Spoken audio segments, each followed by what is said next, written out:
Welcome in my video. আজ আমরা করব ইন্ডিভিজুয়াল বিহেভিয়ারের সেকেন্ড পার্ট, পার্সোনালিটি। এটা পেপার 1 এর সেকেন্ড চ্যাপ্টার চলছে। ওকে, স্টার্ট। পার্সোনালিটি। পার্সোনালিটি মানে কি? দেখো, আমরা সবাই কেউ কারুর মতো নই, সবাই নিজেদের মতো, সবাই একে অপরের থেকে আলাদা। সবার মধ্যে একটা ইউনিকনেস আছে, একটা নিজেদের চরিত্র আছে, নিজেদের বৈশিষ্ট্য আছে। আমরা তাই এক একটা সিচুয়েশনে নিজেদের মতো করে বিহেভ করি। আমাদের রিয়াকশন সবসময় এক একজনের থেকে আলাদা হয়, ঠিক আছে? সুতরাং সেটাই হচ্ছে পার্সোনালিটি। পার্সোনালিটি হচ্ছে একটা ইউনিকনেস, একটা স্টেবল সেট অফ ক্যারেক্টার, একটা সেই চরিত্র যেটা কিনা পাল্টায় না, যেটা স্থির থাকে, যেটা আভ্যন্তরীণ, আর যেটা কিনা এফেক্ট করে সিচুয়েশনে কেমন কে রিয়াক্ট করবে তার উপর। যে যার পার্সোনালিটি অনুযায়ী রিয়াক্ট করে। তো এটাই হলো পার্সোনালিটি। পার্সোনালিটির মেজারমেন্ট। পার্সোনালিটি মেজারমেন্টটা কি? এবার দেখো, তুমি একটা কোম্পানি রান করছো, তো তুমি তোমার কোম্পানিতে যখন লোক হায়ার করবে, নিশ্চয়ই তার মানে মাথা থেকে পা অব্দি একেবারে পরীক্ষা নিরীক্ষা করে নেবে সে কেমন, তারপরে তাকে হায়ার করবে। সুতরাং তার পার্সোনালিটি মেজারমেন্ট করতে হবে। পার্সোনালিটি মেজারমেন্ট সে কিভাবে করবে? তার বিহেভিয়ার, মানে যাকে হায়ার করছে তার বিহেভিয়ার, তার ক্যারেক্টার কেমন, সে সমস্ত কিছু দেখে হায়ার করবে। তো তার পার্সোনালিটি মেজারমেন্ট করতে গেলে তাকে কিছু পদ্ধতি অবলম্বন করতে হয়। মানে কোম্পানির যে মালিক, তাকে কিছু পদ্ধতি অবলম্বন করতে হয়। যেমন 4টে পদ্ধতি আছে, কমন মেথডস। ফার্স্ট হচ্ছে সেলফ রিপোর্ট কোয়েশ্চেনারিজ। যে হায়ার করছে সে কিছু কোয়েশ্চেন বানিয়ে নেয় নিজের, আর সেই কোয়েশ্চেন অনুযায়ী যদি পারফর্ম করতে পারে সামনের এমপ্লয়ি, মানে যদি কোয়েশ্চেন অনুযায়ী মিলে যায়, সব উত্তর ঠিকঠাক দিতে পারে মনের মতো, তাহলে তার পার্সোনালিটি একদম ম্যাচ খাচ্ছে এই জবটার জন্য। ওকে, দেন টিক। নেক্সট হচ্ছে অবজারভেশন। অবশ্যই এটা খুব ইম্পর্টেন্ট। যে কোনো ইন্টারভিউতে পর্যবেক্ষণ অর্থাৎ অবজারভেশন ভালোভাবে করা হয়। যেই এমপ্লয়িকে হায়ার করা হচ্ছে তাকে অবজার্ভ করবে, তবেই কিন্তু জানতে পারবে যে ভবিষ্যতে এই এমপ্লয়িটা কি করতে চলেছে। এই হায়ার করার পরের মাসেই আবার হুট করে ছেড়ে দেবে না তো, আবার নতুন করে হায়ারিং প্রসেস স্টার্ট করতে হবে না তো। আরো অনেক কিছু বিহেভিয়ার ডিপেন্ড করছে।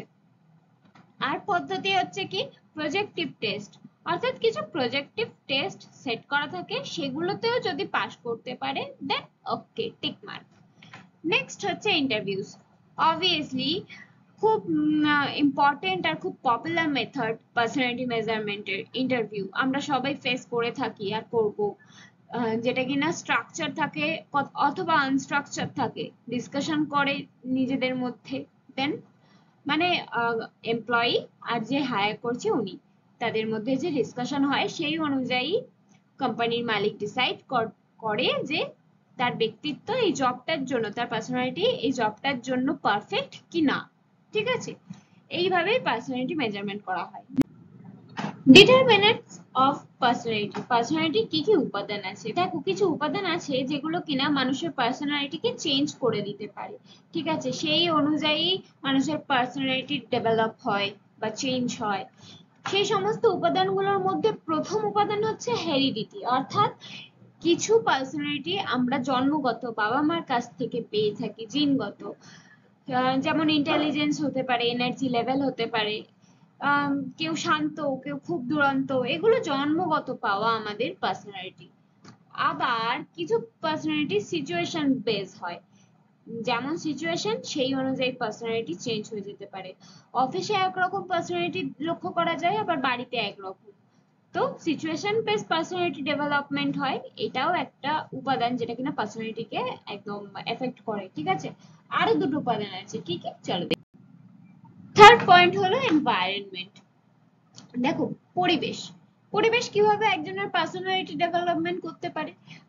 এক্সাম্পল হিসেবে ধরা যাক, তুমি যেই পরিবারে বড় হচ্ছ, তোমার বাড়ির চারপাশের যা পরিবেশ, বাড়িতে যা পরিবেশ, সেই পরিবেশটা তোমার উপর কিন্তু এফেক্ট ফেলে। তুমি ধরো অনেক বয়স হয়ে যাচ্ছে কিন্তু এখনো বেকার, কিন্তু তোমার বাড়ির লোকজন খুব সাপোর্টিভ, তাহলে কিন্তু তুমি অনেক আত্মবিশ্বাস ফিল করবে নিজের মধ্যে, তুমি কিন্তু সহজে কনফিডেন্ট হারাবে না, তুমি কিন্তু চেষ্টা করেই যাবে। কিন্তু যদি তোমার বাড়ির লোক সাপোর্টিভ না হয়, তাহলে কিন্তু একটা পর্যায়ে এসে তুমি ডিপ্রেশন, অ্যাংজাইটি এগুলো ফিল করবে। সুতরাং তোমার বাড়ির পরিবেশ, অর্থাৎ পরিবেশ জিনিসটা তোমার ব্যক্তিত্ব গঠনে, তোমার পার্সোনালিটি গঠনে একটা বড় রোল প্লে করছে, রাইট? নেক্সট পয়েন্ট হচ্ছে কালচার বা সংস্কৃতি। এটাও কিন্তু পার্সোনালিটি ডেভেলপমেন্টে খুব বড় রোল প্লে করে। যেমন একজন যদি বিশ্বাস করে ভগবানের ওপর খুব বেশি, তার সংস্কৃতি তাকে এটা শিখিয়েছে, তার বিশ্বাস বাড়িয়েছে, তার ট্রেডিশন এটা, তাহলে তার পার্সোনালিটিটা একটা অন্যরকম হবে। কিন্তু একজন যার সংস্কৃতিতে এরকম খুব একটা নেই, যে কিনা ওয়েস্টার্ন কালচারটাই ছোটবেলা থেকে ফলো করে এসেছে, তো যে কিনা বিলিভ করে না, একটু নাস্তিক প্রকৃতির, তার পার্সোনালিটিটা সেইভাবেই গঠন হবে। দুটোই কিন্তু দুজনের জন্য দুটোই ইউনিক, দুটোই ভালো, খারাপ কিছু বলছি না, দুটোই ইউনিক। তবে এক একজনের পার্সোনালিটি এক এক রকম, রাইট? তো এটাই হচ্ছে ডিটারমিনেন্টস অফ পার্সোনালিটি। পার্সোনালিটি যেটা কিনা বিভিন্ন জিনিসের উপরে নির্ভর করে, যেমন heredity, environment, situation and culture. এই চারটে জিনিস খুব মেন রোল প্লে করে আমাদের পার্সোনালিটি ডেভেলপমেন্টে। ওকে, নেক্সট, পার্সোনালিটি ডেভেলপমেন্টের উপর বিখ্যাত তাত্ত্বিক এইচ ফ্রিউড একটি তত্ত্ব ব্যাখ্যা করেন, যেই তত্ত্ব অনুযায়ী মানুষ কিভাবে জন্ম থেকে, শিশু অবস্থা থেকে প্রাপ্তবয়স্ক অবস্থা অবধি কিভাবে তার পার্সোনালিটি ডেভেলপমেন্ট হয়ে থাকে, তার উপর তিনি এই তথ্যটি ব্যাখ্যা করেন, যার মধ্যে কিছু স্টেজেস তিনি বলে দেন। প্রথম স্টেজেস হলো ওরাল স্টেজ। এই সময় শিশুদের সমস্ত মনোযোগ থাকে তার মুখের ওপর। এটা 1 বছর বয়স অবধি হয়, ঠিক আছে? মুখ থেকেই সে তার সমস্ত চাহিদা পূরণ করে, তার খিদে মেটায়। তারপরে এই স্টেজটা হয় এনাল স্টেজ। অ্যানাল স্টেজে এই মনোযোগটা চলে যায় মলদ্বারের দিকে, মুখ থেকে মলদ্বারের দিকে। এই সময় 2 থেকে 3 বছর বয়সী শিশুরা এই সময় বাবা মার থেকে টয়লেটে ট্রেনিং পায়, ঠিক আছে? তো সেইভাবে তার পার্সোনালিটি ডেভেলপমেন্ট হয়। ওকে, নেক্সট ফ্যালিক স্টেজ, যেখানে 4 থেকে 5 বছর বয়সী শিশুরা তাদের সমস্ত মনোযোগ থাকে সেক্স অর্গানসের দিকে, ঠিক আছে? কিন্তু তারা সেই সময় সেগুলো কিছু বুঝতে পারে না, যার ফলে ইমোশনাল ডেভেলপমেন্ট একটু ব্যাহত হয়, কনফিউশন হয়, অ্যাংজাইটি হয়, ঠিক আছে? কিন্তু সেগুলো কিছু বুঝতেই পারে না। Next stage latency period. Latency পিরিয়ডে 6 থেকে 8 বছর শিশুদের তখন সেক্সুয়াল ফিলিংস চলে গিয়ে সমস্ত ফিলিংস চলে যায় বাইরের জগতের দিকে, বাহ্যিক জগতের সমস্ত কিছু নিয়ে তখন তার ইন্টারেস্ট জাগে মনে, ঠিক আছে? 6 থেকে 8 বছর বয়সী শিশুদের। তারপরে জেনিটাল স্টেজ, যেখানে কিনা এর পরের বাকিটা পুরো পিরিয়ডটা প্রাপ্তবয়স্ক অবধি, যেখানে কিনা রিলেশনশিপ, লাভ, সেক্সুয়াল ম্যাচুরিটি সমস্ত কিছু শুরু হয়। আর এটাই কিন্তু মেন স্টেজ যেখানে মানুষের পার্সোনালিটিটা খুব ভালোভাবে ডেভেলপমেন্ট হয়, ঠিক আছে?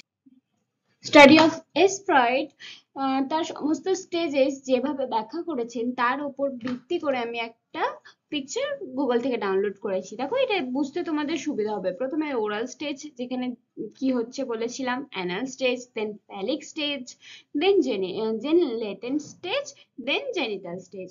আশা করছি এটা তোমরা বুঝে গেছো। নেক্সট, মনোবিজ্ঞানী এরিকসনও কিন্তু পার্সোনালিটি ডেভেলপমেন্টের উপর একটি তত্ত্ব ব্যাখ্যা করেন, যেটা কিনা ফ্রয়েডের তত্ত্ব থেকে একটু বিস্তৃত। তিনি ব্যাখ্যা করেন মেনলি সামাজিক এবং মানসিক দ্বন্দ্বের উপর ভিত্তি করে 8টি স্টেজেস ব্যাখ্যা করেন। তার মধ্যে প্রথম স্টেজ হলো ট্রাস্ট ভার্সেস মিসট্রাস্ট। এই সময় 1 বছর বয়স অবধি শিশুরা যদি তাদের বাবা মার থেকে খুব ভালো যত্ন পায়, তাহলে তাদের মনে একটা, ওই শিশুটার মনে একটা বিশ্বাস জন্মায়, আর যদি ভালো যত্ন না পায় তাহলে অবিশ্বাস জন্মায়। এই সময় এইভাবে পার্সোনালিটি ডেভেলপমেন্টটা হয়, একটা ধাপ। নেক্সট ধাপ হচ্ছে autonomy versus same and doubt. এই সময় 1 থেকে 3 বছর বয়সী শিশুরা নিজে থেকে কিছু করতে শেখে, ঠিক আছে? আর যদি ক্রিটিসাইজ হয় তাহলে আবার লজ্জা ফিল করে। এর পরে আসে ইনিশিয়েটিভ ভার্সেস গিল্ট। এই সময় 3 থেকে 6 বছর বয়সী বাচ্চারা নিজে থেকে কিছু কাজ করা শেখে, ছোটখাটো কাজ করা শেখে। আর যদি তারা পানিশড হয় ভুলভাল কিছু কাজ করার জন্য, তাহলে তাদের মনে আবার অপরাধবোধ তৈরি হয়। এইভাবে তাদের পার্সোনালিটিটা ডেভেলপমেন্ট হয়। নেক্সট স্টেজ হচ্ছে ইন্ডাস্ট্রি ভার্সেস ইনফিনিটি। এই সময় 6 থেকে 12 বছর বয়সী শিশুরা স্কুলে যায়, স্কুলের থেকে অ্যাক্টিভিটি শেখে। এবার স্কুলে যদি সফলতা লাভ করে তাদের মনে কনফিডেন্স জন্মায়, আর যদি ব্যর্থতা লাভ করে তাহলে তাদের মধ্যে একটা মনোভাব খারাপ হয়, মানে একটা ফিল হয়, গিল্টি ফিল হয়, ঠিক আছে। নেক্সট হচ্ছে identity versus role confusion. Adolescents explore identity and personal values, মানে এই সময় এই 12 থেকে 18 বছর বয়সী বাচ্চারা নিজেদের পরিচয় গঠন করার জন্য কনফিউজ থাকে, ব্যস্ত থাকে, ঠিক আছে। যদি ঠিকঠাক ভাবে নিজেদের পরিচয় গঠন করার জন্য একটা আইডেন্টিটি খুঁজে পায় তো ভালো, না হলে কনফিউশন তৈরি হয়। এইভাবে পার্সোনাল ডেভেলপমেন্ট হয়। নেক্সট স্টেজ হচ্ছে intimacy versus isolation, young adulthood. এই সময় কি হয়, এই সময় রিলেশনশিপ হয়, ভালো রিলেশনশিপ হলে ঠিক আছে ভালো, না হলে আইসোলেশন ফিল হয়। তো এই সময় হচ্ছে অ্যাডাল্টহুড চলছে, ঠিক আছে। নেক্সট হচ্ছে জেনারেটিভিটি ভার্সেস স্ট্যাগনেশন, মিডিল অ্যাডাল্টহুড। তখন চিন্তাধারা থাকে যে সোসাইটিতে কিভাবে নিজের মানে পরিচয় গঠন করব, কিভাবে ফ্যামিলিতে কন্ট্রিবিউট করব, এই সব চিন্তা ঘিরে থাকে এই মিডল অ্যাডাল্টহুডে। নেক্সট আর লাস্ট স্টেজ হচ্ছে ইন্টিগ্রিটি ভার্সেস ডেসপেয়ার। এই যে তার আগের মিডল অ্যাডাল্টহুডে আমরা জেনে নিলাম যে ফ্যামিলির তে কিভাবে কন্ট্রিবিউট করব, সোসাইটিতে কিভাবে নিজের নাম করব, এই সমস্ত চিন্তাধারা থাকে। আর লাস্ট স্টেজে ওল্ড এজে কি হয়, যদি কিছু করতে পারে তাহলে স্যাটিসফ্যাকশন ফিল হয়, আর যদি কিছু করতে না পারে তাহলে রিগ্রেট ফিল হয়। তো ফেলে আসা দিনগুলোর ব্যাপার মতো হয়ে যাচ্ছে। এই হচ্ছে 8টা স্টেজ পার্সোনালিটি ডেভেলপমেন্টের, স্টাডি বাই এরিক এরিকসন। ওকে, তো নেক্সট স্টেজে চলে যাই, নেক্সট স্টাডিতে চলে যাই আমরা, সি অ্যাগ্রেসিভ। ওকে, অ্যাডিকশন কিন্তু সোশ্যাল আর কালচারাল ইনফ্লুয়েন্সের উপরই বেশি গুরুত্ব দিয়েছে, এটা জেনে রাখো দৌড়ি পার্সোনালিটি ডেভেলপমেন্টের ক্ষেত্রে, ঠিক আছে। ক্রিস হাজারিস পার্সোনালিটি ডেভেলপমেন্টের উপর যে তত্ত্বটি ব্যাখ্যা করেছেন সেই অনুযায়ী তিনি তার তত্ত্বটি ম্যাচুরিটি থিওরি নামে পরিচিত, ঠিক আছে। তিনি ম্যাচিওর থেকে কিভাবে আমরা ইম্যাচিওর থেকে আমরা কিভাবে ম্যাচিওরের দিকে যাচ্ছি তার উপর তত্ত্ব প্রকাশ করেছে, যার কয়েকটা স্টেজেস আছে।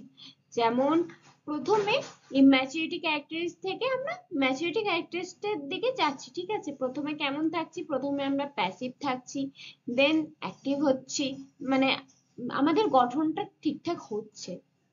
প্রথমে আমরা ডিপেন্ডেন্ট থাকছি কারোর না কারোর ওপর, দেন ইন্ডিপেন্ডেন্ট হতে শিখছি। প্রথমে আমাদের লিমিটেড ইন্টারেস্ট থাকছে, ঠিক আছে, যে কোনো কিছুর ওপর অত বেশি ইয়ে নেই, দূর চলছে চলুক। দেন আমাদের কিন্তু ব্রড রেঞ্জ অফ ইন্টারেস্ট তৈরি হচ্ছে। প্রথমে আমাদের কিন্তু নিজেদের প্রতি কোনো ধ্যান নেই, সেলফ অ্যাওয়ারনেস একদমই নেই। তারপরে একদম ডিপ সেলফ অ্যাওয়ারনেস তৈরি হচ্ছে নিজেদের মধ্যে। প্রথমে আমরা স্কিল কপি করছি, দেন প্রবলেম সলভিং অ্যাবিলিটি আমাদের মধ্যে তৈরি হচ্ছে। তো এই স্টেপ গুলো তিনি ব্যাখ্যা করেছেন, এটা সে অ্যাগ্রেসিভ তত্ত্ব, ঠিক আছে, ম্যাচুরিটি ইম্যাচুরিটি থিওরি। নেক্সট এবার আমরা পড়বো পার্সোনালিটি থিওরি। দেখো পার্সোনালিটি থিওরিতে 5টি থিওরি ব্যাখ্যা করা হয়েছে, যার মধ্যে প্রথম থিওরি হচ্ছে টাইপ থিওরি। এখানে কি ধরে নেওয়া হয়, এখানে ব্যাখ্যা করা হয়েছে যে এখানে ধরে নেওয়া হয় মোটা মানুষেরা একটু বেশি মিশুকে টাইপের হয়, একটু বাইরের জগৎটা এক্সপ্লোর করতে ভালোবাসে, আর রোগা মানুষেরা একটু ইন্ট্রোভার্ট টাইপের হয়, একা থাকতে বেশি পছন্দ করে, এমনটা ধরে নেওয়া হয় টাইপ থিওরিতে। নেক্সট হচ্ছে ট্রেড থিওরি। এটা অনুযায়ী ইন্ডিভিজুয়ালি মানুষদের ব্যক্তিত্বকে যেটা বেশি বৈশিষ্ট্য, তাদের ব্যক্তিত্বে যেই বৈশিষ্ট্যটা সব থেকে বেশি লক্ষ্য করা যায় ঘন ঘন, যেমন অনেস্টি, কেউ ধরো খুব অনেস্ট, তো তার কাজের মধ্যে বারবার দেখা যাচ্ছে তার অনেস্টিটা ফুটে উঠছে। তো সেটাই হলো তার পার্সোনালিটি। এইভাবেই ট্রেট থিওরিটা ব্যাখ্যা করা হয়েছে। বৈশিষ্ট্য অনুযায়ী পার্সোনালিটি ডিভাইড করে দেওয়া হয় মানুষের ট্রেট থিওরি অনুযায়ী। ওকে, নেক্সট হচ্ছে সাইকো অ্যানালাইটিক থিওরি। দেখো, এটা ফ্রিউডের থিওরি। এই থিওরি অনুযায়ী তিনটে পয়েন্ট ব্যাখ্যা করা হয়। প্রথমত, এমন কিছু ব্যক্তি যারা শুধুমাত্র আনন্দ, ইচ্ছা এইগুলোকেই প্রায়োরিটি দেয়, সেটার জন্য তারা যা খুশি করতে পারে। তো সেটাকেই বলা হচ্ছে র অর অ্যানিমালিস্টিক কম্পোনেন্ট, যারা কিনা শুধু আনন্দ, ইচ্ছা এই সমস্তকে প্রায়োরিটি দেয়, এটার জন্য যা কিছু করতে পারে। ইগো, তারপরে হচ্ছে ইগো, যেটা হচ্ছে রিয়েলিটি বেসড, যারা এই যুক্তিসম্মত ভাবে কাজ করে, বাস্তবটাকে দেখে। তারপরে হচ্ছে সুপার ইগো, যারা একদম পারফেকশন চায় লাইফে, তাদেরকে এই ব্যাখ্যায় ফেলা হয়েছে। মোটামুটি ভাবে বলা যায় এটা একটা আইসবার্গের মতো, যারা অচেতন চেতনা থেকে চেতনার দিকে যায়, অচেতন থেকে চেতনার দিকে যায়, অর্থাৎ আনকনসিয়াস মাইন্ড থেকে কনসিয়াস কন্ট্রোলের দিকে যায়। এইভাবেই পার্সোনালিটিরা তাদের ডেভেলপমেন্ট হয় এই থিওরি অনুযায়ী। ঠিক আছে, psycho analytic theory. Next point হচ্ছে সোশ্যাল লার্নিং থিওরি। এই থিওরি অনুযায়ী মানুষ সমাজের থেকে শেখে, ঠিক আছে, তারপরে নিজের পার্সোনালিটিতে সেগুলো অ্যাপ্লাই করে, সমাজের থেকে শিক্ষা নেয়, সমাজ থেকে বিভিন্ন জিনিস শেখে। তো সোশ্যাল লার্নিং থিওরি। ওকে, আর এইভাবেই তাদের পার্সোনালিটিটা গড়ে ওঠে যারা এই থিওরির মধ্যে পড়ছে। নেক্সট হচ্ছে হিউম্যানিস্টিক থিওরি। এই থিওরি অনুযায়ী কি বলেছে, রজার্স আর ম্যাসলো, এই দুজন বিজ্ঞানী কিন্তু এই থিওরিতে অনেকটাই নিজেদের অবদান রেখে গেছে। রজার্স এর কথা অনুযায়ী personality depends on self perception, অর্থাৎ এখানে ব্যাখ্যা করেছে এটাই যে একজন ব্যক্তি সে কোন চোখে সমাজকে দেখছে, কোন চোখে সবাইকে দেখছে, সেটাই তার পার্সোনালিটি। কিভাবে দেখছে, তার পারসেপশনটা কি, সেটাই হচ্ছে তার পার্সোনালিটি, সেইভাবে গড়ে উঠছে। আর ম্যাসলোর অনুযায়ী প্রত্যেকটা ব্যক্তি নিজেকে ডে বাই ডে উন্নত করতে চায়, ঠিক আছে, একটা বেটার গ্রোথ, বেটার দিকে যেতে চায়। এটাই হচ্ছে হিউম্যানিস্টিক থিওরির দুটো পার্ট। ওকে, নেক্সট এবার আমরা পড়বো Myers and Briggs type indicators. Okay, now listen. Myers and Briggs দুজন বিখ্যাত রিসার্চার ছিল, ঠিক আছে। তারা একটা অ্যাসেসমেন্ট করে যার মধ্যে 100টা কোয়েশ্চেন ছিল, সেটা সবাইকে আনসার দিতে হবে, মানে কিছুজন তারা নির্বাচিত করে দেয়। এবারে তার উপর মানে মানুষরা যা আনসার দেয় তার উপর ভিত্তি করে সেই সার্ভেটার উপর ভিত্তি করে বলা যায় অ্যানালাইজ করে তারা 8টা ইন্ডিকেটর ডেভেলপ করে, ঠিক আছে। সেই ইন্ডিকেটর অনুযায়ী মানে তারা যে ইন্ডিকেটরটা ডেভেলপ করে সেগুলো আমরা এখন এক এক করে জানবো। তারা কয়েকটা ভাগ বলে দেয়, যেমন প্রথমত হচ্ছে এক্সট্রোভার্টেড ভার্সেস ইন্ট্রোভার্টেড। কিছু মানুষ এক্সট্রোভার্টেড হয়, আমরা জানি, খুব সবাইকে মিশুকে, খুব বাইরের জগতে এক্সপ্লোর করতে ভালোবাসে। আর ইন্ট্রোভার্টেড হয় কিছু মানুষ, খুব শান্ত, লাজুক, এরকম টাইপের হয়। তো এই দুটো ভাগ। নেক্সট হচ্ছে সেন্সিং ভার্সেস ইন্টুইটিভ, যেখানে কি হচ্ছে, যেখানে কিছু মানুষ পর্যবেক্ষণ করতে ভালোবাসে, সমস্ত কিছু খুঁটিনাটি পর্যবেক্ষণ করতে ভালোবাসে। আবার কিছু মানুষ কি করছে, তো পর্যবেক্ষণ করতে ভালোবাসে না, তাদের কাছে সমস্ত কিছু রেডিমেড এলে রেডিমেড বিগ পিকচারে তারা বেশি খুশি, এরকম একটা, ঠিক আছে। থিঙ্কিং ভার্সেস ফিলিং, যেমনটা আমরা জানি যে কিছু মানুষ মাথা দিয়ে ভাবে, কিছু মানুষ মন দিয়ে। এটাই এখানে ব্যাখ্যা করেছে যে কিছু মানুষ ব্রেন দিয়ে যুক্তিসম্মত ভাবে সমস্ত ডিসিশন নেয়, ওইভাবে ভাবে থিঙ্কিং, আর কিছু মানুষ ফিলিংস দিয়ে হার্টের কথা শোনে, ঠিক আছে। এই দুই ভাবে ব্যাখ্যা করেছে। নেক্সট হচ্ছে জাজিং ভার্সেস পারসিভিং, কিছু মানুষ লোককে জাজ করতেই ব্যস্ত থাকে, সমস্ত কিছু তাদেরকে ওপিনিয়ন দিতে ব্যস্ত থাকে। আবার কিছু মানুষ নিজের ওপিনিয়ন মানে নিজেকে খুলে মেলে ধরতে ভালোবাসে, ঠিক আছে, নিজেকে প্রকাশ করতে ভালোবাসে, যেখানে জাজিং যারা করে তারা অন্যদের বিষয়ে জাজ করতে বেশি ভালোবাসে। তো এইগুলো বিষয়ে অ্যানালাইজ করে টোরে তারা 16টা মতো পার্সোনালিটি ডেভেলপমেন্ট করে, ঠিক আছে? 16টা মতো পার্সোনালিটি ডেভেলপ করেন, যার মধ্যে এক্সাম্পল এখানে কিছু দিয়ে দিয়েছে। INTJ যারা কিনা ভালো রিসার্চার, ভালো ভিশনারিজ হতে পারে। ESTJ যারা কিনা ভালো অর্গানাইজার হতে পারে। ENTP যারা কিনা ভালো এন্টারপ্রেনিয়র হতে পারে। দেখো এগুলো যদি বুঝতে না পারো, এখানে দেখবে I দিয়ে ইন্ট্রোভার্ট, যারা ইন্ট্রোভার্ট হয়। ইনটুইটিভ হয়, যারা টি দিয়ে থিঙ্কিং হয়, যারা জে দিয়ে জাজিং হয়, এই টাইপের মানুষেরা কি হতে ভালোবাসে? রিসার্চার আর ভিশনারিজ। তো এইভাবে ওনারা এই ইন্ডিকেটর গুলো ব্যাখ্যা করেছে, ঠিক আছে, যার মধ্যে 8টা খুব প্রধান। ওকে, নেক্সট, মডার্ন রিসার্চার্সরা মানুষের যে সমস্ত পার্সোনালিটি আছে তার মধ্যে যে সমস্ত ডিফারেন্ট পার্সোনালিটি আছে এক একটা মানুষের মধ্যে, তার মধ্যে 5টা পার্সোনালিটিকে দ্য বিগ 5 পার্সোনালিটি ট্রেটস হিসেবে ব্যাখ্যা করেছেন, ঠিক আছে? যার মধ্যে 5টা প্রধান পার্সোনালিটি কি কি সেগুলো দেখে নিই। প্রথমত হচ্ছে এক্সট্রাভার্সন। এক্সট্রাভার্সন অর্থাৎ যারা খুব বেশি এক্সট্রোভার্ট, যারা খুব বেশি মিশুকে, খুব বেশি কনফিডেন্ট, বাইরের জগৎ থেকে এক্সপ্লোর করতে একদম ভয় পায় না, এরম মানুষেরা। এগ্রিবলনেস, যারা খুব বেশি দয়ালু, বন্ধুসুলভ, সব সময় সবার সাহায্য করতে একদম উৎসাহিত থাকে, এগিয়ে আসে। খুব বেশি সহানুভূতিশীল, অন্যদের সাথে সব সময় সহমত থাকে, এরকম মানুষেরা। এই পার্সোনালিটিটাও বিগ 5 এর মধ্যে পড়ছে, ঠিক আছে? নেক্সট হচ্ছে কনসিয়াসনেস। এই সমস্ত মানুষেরা খুব বেশি দায়িত্ববান হয়, এরা খুব বেশি দায়িত্ব সহকারে কাজ করে, খুব বেশি প্রোডাক্টিভ হয়, যার জন্য কাজে কিছু কিছু কাজের ক্ষেত্রে এদের খুব দাম থাকে, কেননা এরা খুব বেশি অ্যাবসেন্ট করে না, রেসপন্সিবল, ডিপেন্ডেবল হয়, তাই জন্য। তো তাই এই পার্সোনালিটিটাকেও একটা বিগ 5 এর মধ্যে ধরা হয়েছে।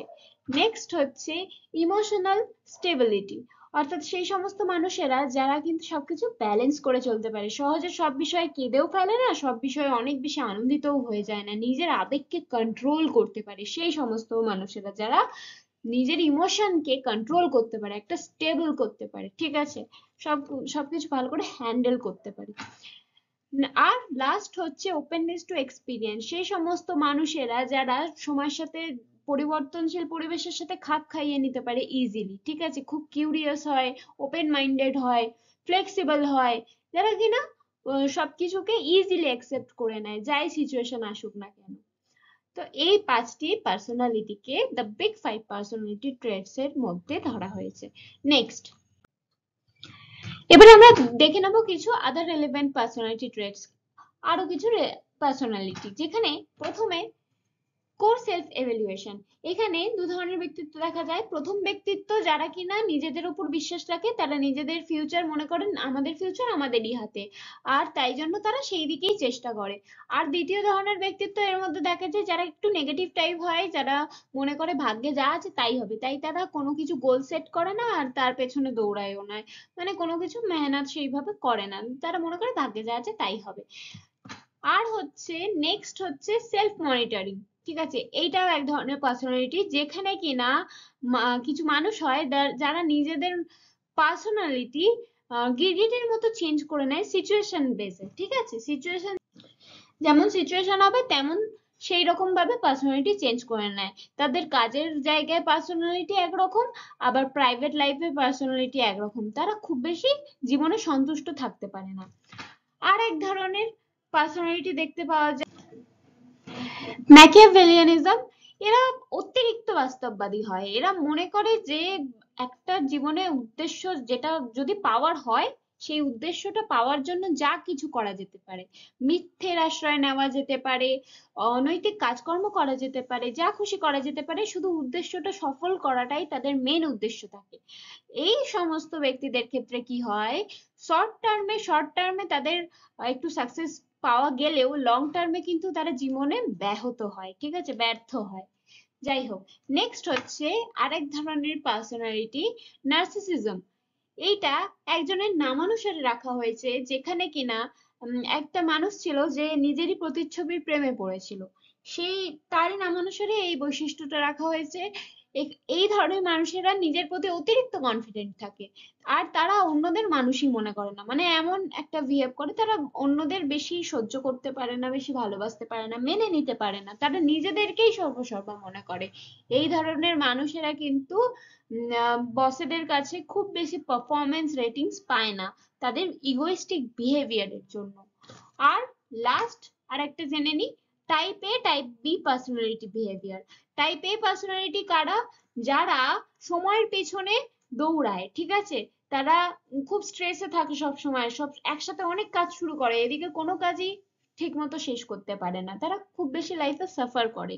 আর তাদের কাজের কোয়ালিটি খুব খারাপ হয়, ফলে কিন্তু অনেক কাজ করে, তারা মনে করে অনেক কাজ করলেই হবে, তারা কোয়ান্টিটির দিকে বেশি নজর রাখে, কিন্তু কোয়ালিটি, কাজের কোয়ালিটি খুব বেশি তারা ভালো রাখতে পারে না, যেহেতু তারা সময়ের পেছনে দৌড়াতে থাকে তাই।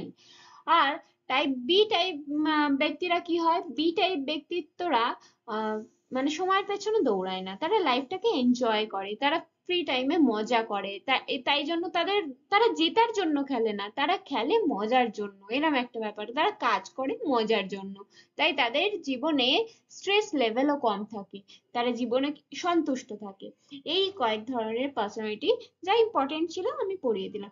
নেক্সট, একজন ব্যক্তির পার্সোনালিটি কেমন সেটা যদি জানা থাকে তাহলে তার জন্য পারফেক্ট জব খোঁজা খুব ইজি হয়। তাই পার্সোনালিটি জব ম্যাচ, এটা যদি তোমাদের জানা থাকে তোমরা কোনটাতে খুব বেশি পারফেক্ট সেটা জানতে সুবিধা হবে। অবভিয়াসলি তার জন্য পার্সোনালিটিটা জানতে হবে। শুধু তোমরা কেন, কে কোন কাজে ভালো সেটা জানতে পারবে তোমরা এই পার্সোনালিটি জব ম্যাচ জানলেই। তার জন্য পার্সোনালিটি কেমন সেটা জানা খুব জরুরি।